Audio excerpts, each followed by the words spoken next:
আপনার কভারটা যদি শুধু সুরক্ষা নয়, স্টাইলের অংশ হয়, তাহলে এই ভিডিওটা আপনার জন্য। এই কভারগুলো পুরোপুরি হ্যান্ডমেড। প্রতিটি পুঁতি সাজানো হয়েছে যত্ন সহকারে, মনের মাধুরী মিশিয়ে আপনার পছন্দ মতো ডিজাইনে। আর সবকিছুর উপরে রেজিনের ম্যাজিক তো থাকছে। আপনাদের মনে প্রশ্ন জাগতে পারে, রেজিন আসলে কি? রেজিন কভারকে দেয় গ্লোসি ফিনিশ,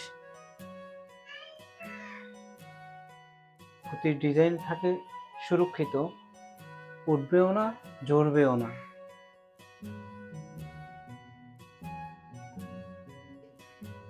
এবং কভারগুলো হয় আরও সুরক্ষিত, ওয়াটারপ্রুফ, স্ক্র্যাচ প্রুফ, কোনো ধরনের স্ক্র্যাচও পড়বে না। নিজের জন্য বা গিফট হিসেবে হ্যান্ডমেড পুঁতি পাথরের কম্বিনেশনে তৈরি মোবাইল কভার হয়ে উঠবে একেবারে ইউনিক একটা এক্সপ্রেশন। কমেন্টে জানান কেমন লাগলো। কাস্টম ডিজাইন করতে ইনবক্স করুন এখনই। পেজে ফলো দিয়ে আমাদের সাথেই থাকুন আরও কন্টেন্টের জন্য। ধন্যবাদ। সবাই ভালো থাকবেন, পাশে থাকবেন। আসসালামু আলাইকুম।